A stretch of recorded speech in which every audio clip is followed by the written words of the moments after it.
Hi friends, எல்லோரும் எப்படி இருக்கீங்க? நல்லா இருக்கீங்களா? இன்றைக்கி டாபிக் எதை பற்றி பேச போகிறேன்னா, குக்கிங் பற்றின ஒரு சின்ன சின்ன டிப்ஸ் தான் சொல்ல போகிறேன். குக்கிங் எல்லாருக்கும் குக்கிங் நல்லா தான் தெரியும், எல்லோரும் நல்லா தான் சமைப்பாங்க. பட் குக்கிங் பண்ணுறது டேஸ்ட்டாகவும் செய்யணும், அதே சமயம் டைம் சேவ் ஆகுற மாதிரியும் செய்யணும். அது எப்படி செய்கிறதுன்றதை பற்றி தான் உங்களுக்கு இன்றைக்கி டிப்ஸை சொல்ல போகிறேன். ஆக்சுவலி நிறைய பேர் என்ன பண்ணுறீங்கன்னா, நீங்கள் பண்ணுற மிஸ்டேக்கு ஃபஸ்ட்டு சொல்கிறேன். நாளைக்கு என்ன சமைக்க போகிறோன்றத ஒரு ப்ரீ பிளான்டே இல்லாமல் பண்ணுவீங்க. அதனால உங்களுக்கு குக்கிங்கில் டைம் எடுக்கும். இன்னொரு விஷயம் என்னென்னா, நாளைக்கு என்ன குக் பண்ண போகிறோமோ அதுக்குரிய பாத்திர பண்ணத்தை நம்ம விளக்கி வச்சுருக்க மாட்டோம். கரெக்டாக ஆர்டராக எடுத்து வச்சுக்க மாட்டோம். காலையில் தான் எந்திரிச்சு என்ன பண்ணுவோம், நம்ம பாத்திரம் எங்கே இருக்குது, குழம்பு பாத்திரம் எங்கே இருக்குது, வடச்சட்டி எங்கே இருக்குது, இப்படி சொல்லிவிட்டு நம்ம தேடுவோம். அந்த மாதிரி பண்ணாதீங்க. நாளைக்கு என்ன சமைக்க போகிறீங்களோ அதுக்குரிய விசில்ஸை ஃபஸ்ட்டு எடுத்து வச்சுக்கோங்க. அதே மாதிரி என்ன குக் பண்ண போகிறீங்களோ அதை மெனுவை ஃபஸ்ட்டு நீங்கள் ரெடி என்ன பண்ணணுன்றதை ஃபஸ்ட்டு மைண்டில் செட் பண்ணி வச்சுக்கோங்க. இந்த 2 விஷயமும் நீங்கள் ப்ராப்பராக பண்ண ஆரம்பிச்சிட்டிங்கனாலே உங்களுக்கு குக்கிங் ஈஸி தாங்க. சொல்கிறேன், உங்கள்கிட்ட டிப்ஸ் சொல்கிறேன். எப்படின்னா, இப்போ சமைக்கிறப்ப நாளைக்கு இப்போது ஒன்றும் இல்லை, ஃபார் எக்ஸாம்பிள் நாளைக்கு நீங்கள் வத்த குழம்பு வைக்க போகிறீங்கன்னு வச்சுக்கோங்களேன். பூண்டு, வெங்காயம் இதெல்லாம் நீங்கள் நார்மலாகவே உரித்து ஒரு பாக்ஸில் போட்டு ஃப்ரிட்ஜில் வச்சிடலாம். மார்னிங் எழுந்து சமைக்கிறதுக்கு ஈஸியாக இருக்கும். அதே மாதிரி நீங்கள் இப்போ இஞ்சி பூண்டு பேஸ்ட்டெல்லாம் ஆல்ரெடி நீங்கள் ஃப்ரிட்ஜிலேயே அரைச்சி வச்சுக்கலாம். அது எப்போனாலும் யூஸ் ஆகும் உங்களுக்கு, அதை அரைச்சி வச்சுக்கலாம். இன்னொன்று, இப்போ பருப்பு வேக போடுறோம், செய்கிறோம், வைக்கிறனாலே பருப்பை ஃபஸ்ட்டு நல்லா தண்ணியில் நனைய வச்சுட்டு அப்புறமா குக் பண்ணுங்கள், சீக்கிரமாக குக் ஆகும். இன்னொரு விஷயம் என்னென்னா, நீங்கள் எல்லாத்துக்குமே எந்த குழம்பு வைக்கிறனாலும் நம்ம என்ன பண்ணுவோம்னா, பச்சை தண்ணி ஊற்றி தான் நம்ம குக் பண்ணுவோம். ஓகேவா?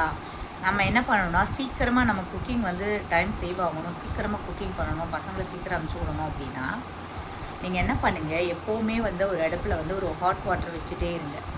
ஹாட் வாட்டரை நீங்கள் பச்சை தண்ணி ஊற்றுற இடத்துல நீங்கள் ஹாட் வாட்டர் ஊற்றுங்களேன், ஈஸியாக குக் ஆகும், சீக்கிரம் டைம் சேவ் ஆகும்.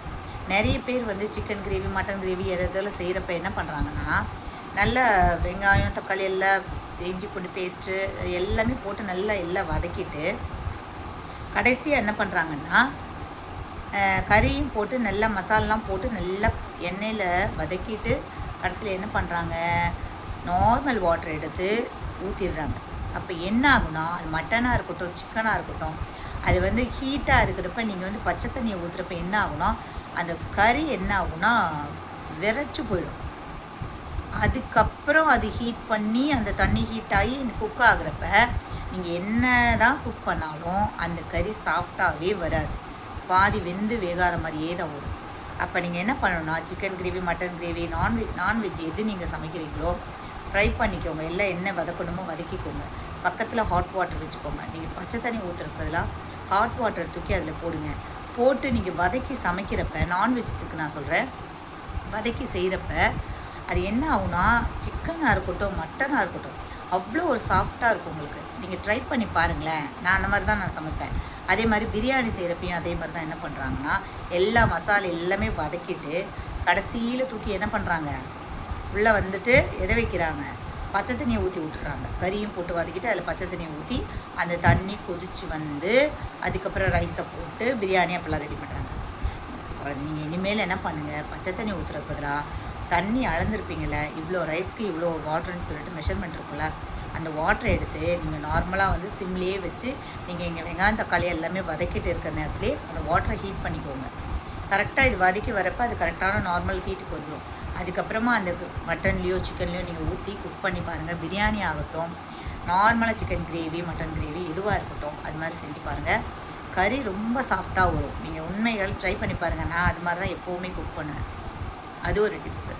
இன்னொன்று என்ன பண்ணாங்கன்னா, வெஜிடபிள்ஸ்லாம் முதல் நாளே கட் பண்ணி வைக்கிறாங்க. தேவை கிடையாதுங்க. அதில் இருக்கிற நியூட்ரிஷன் வேல்யூலாம் குறைஞ்சிருன்னு சொல்கிறாங்க. அதெல்லாம் நீங்கள் பண்ண வேணாம். உங்களால் முடிஞ்சது பூண்டு, வெங்காயம் அந்த மாதிரி ஐட்டம்லாம் நீங்கள் உரித்து வச்சுக்கலாம். பெரிய வெங்காயம் இருந்தால் கூட அது தோலை மட்டும் எடுத்துகிட்டு நீங்கள் வைக்கலாம். அந்த மாதிரி ஃப்ரிட்ஜில் வச்சு யூஸ் பண்ணலாம். முதல் நாளே என்ன பண்ணுங்கள், இப்போ கொத்தமல்லி, புதினாலாம் க்ளீன் பண்ணி அதெல்லாம் ஃப்ரிட்ஜில் வச்சுக்கோங்க. மார்னிங் எழுந்து பிறகு அது பண்ணுறது. மெயின் விஷயம் என்னென்னா, இந்த வெசல்ஸை மட்டும் கரெக்டாக எந்த வெசல்ஸ் எதுக்கு தேவையோ அதை கரெக்டாக ரெடியாக மட்டும் வச்சுட்டு காத்தால எழுந்திரிச்சு நீங்கள் சமைச்சு பாருங்கள். குக் பண்ணுறது ஈஸியான வேலை. டேஸ்ட்டாக சமைக்கிறதும் ரொம்ப ரொம்ப முக்கியம். எப்படி டேஸ்ட்டாக சமைக்கணுன்றதை நான் சொல்லித்தரேன். டேஸ்ட்டுன்றது வந்து நம்ம அதில் ஆட் பண்ணுற விஷயத்தை தாண்டி நம்மளுடைய மைண்ட் செட் என்னங்கிறது தான் அந்த குக்கிங்கில் இருக்க டேஸ்ட்டு. நம்ம குக் பண்ணுறது டேஸ்ட்டாக இருக்குன்னா அன்னைக்கு நம்மளுடைய மனநிலைமை நல்லா இருக்குது, நல்ல மைண்ட் செட்டோடு நம்ம குக் பண்ணியிருக்கோன்ற அர்த்தம். நம்ம சமைக்கிறது அன்றைக்கி நல்லா வரலன்னா நம்ம வந்து குக்கிங்கில் கான்சன்ட்ரேட் பண்ணாமல் வேறு கவலைகளையோ வேறு பிரச்சனைகளையோ மைண்ட் செட்டில் வச்சுட்டு நம்ம சமைக்கிறோன்னு அர்த்தம். ஸோ நீங்கள் சமைக்கிறப்ப ஃபுல் அண்ட் ஃபுல் அந்த குக்கிங்கில் மட்டும் கான்சன்ட்ரேட் பண்ணி சமைங்க. கண்டிப்பாக சமையல் ரொம்ப டேஸ்ட்டாக வரும். எல்லாமே சொல்லுவாங்க தெரியுமா, என்ன இருந்தாலும் அம்மா சமைச்சு கொடுத்தா அது ஒரு டேஸ்ட்டுன்னு சொல்கிறாங்களே, அது என்னன்னா கேர் எடுத்து பண்ணுறது தாங்க. அதுக்காண்டி மற்ற ஒய்ஃபெல்லாம் வந்து கேர் எடுக்கிறது இல்லையா அப்படின்னா அப்படி கிடையாது. கொஞ்சம் பழைய ஆளுங்கள்லாம் வந்து அந்த மாதிரி கான்சன்ட்ரேட் பண்ணி சமைப்பாங்க. இப்போ புது ஆளுங்கள்லாம் நமக்கு வந்து டைம் சேவ் ஆகணும், நமக்கு சமைச்சோம் அது டேஸ்ட்டை கூட யாரும் பார்க்குறது கிடையாது. சமைச்சோமா எடுத்து இப்போ பாக்ஸில் டப்பாவில் அடித்தோமா கொடுத்து விட்டோமா அப்படிங்கிறாங்க. சமைக்கிறப்ப ஒவ்வொரு நாளுமே இன்றைக்கி தான் புதுசாக நீங்கள் சமைக்கிறீங்கன்னு நினச்சிட்டு உங்களை குக்கிங்கில் கான்சன்ட்ரேட் பண்ணி சமைங்க. கண்டிப்பாக எப்பேற்பட்ட ஆள் சமைச்சாலும் அந்த குக்கிங் ரொம்ப டேஸ்ட்டாக வரும். அதை நீங்கள் ட்ரை பண்ணி பாருங்கள். அதே மாதிரி மைண்டு சரியில்லையா அன்றைக்கி சமைக்காதீங்க. ஏன்னா அந்த மாதிரி நம்ம என்ன அலையில் நம்ம சமைக்கிறோமோ அந்த சமையலில் அந்த நமக்கு இருக்கிற அந்த கோபம் அத்தனையுமே என்ன ஆகும்னா நம்ம குக்கிங்கில் அது எல்லாமே கலக்கும். அப்போ எல்லாமே கலந்து அந்த நம்ம சமைச்ச அந்த சாப்பாடை மற்றவங்க சாப்பிட்றப்ப அது பாதிக்கும், உடல் ரீதியாக கண்டிப்பாக பாதிக்கும். இது வந்து யோகாலே எனக்கு சொல்லி கொடுத்துருக்காங்க. அதனால் உங்களுக்கு மைண்ட் செட் சரியில்லையா, டென்ஷனாக இருக்கீங்களா, கொஞ்சம் நேரம் அமைதியாக உட்காந்துருங்க. டென்ஷன் குறைஞ்சதுக்கப்புறம் வந்து குக் பண்ணுங்கள். டென்ஷனோடு தயவு செஞ்சு சமைக்காதீங்க. டென்ஷனோடு சமைச்சு நீங்கள் போடுற சாப்பாடை சாப்பிட்றவங்களுக்கு கண்டிப்பாக அல்சர் ஃபார்ம் ஆகும், அப்படியெல்லாம் வரும். அது உடல் உபாதையில் கண்டிப்பாக வரும். ஏன்னா அவ்வளோ ஒரு விஷயம் இருக்குது மனுஷனுக்குள்ளே. நமக்கு நிறைய பேருக்கு அது தெரியதில்லை. நான் யோகா கற்றுக்கிட்டனால நிறைய விஷயங்கள் நான் கற்றுருக்கேன்.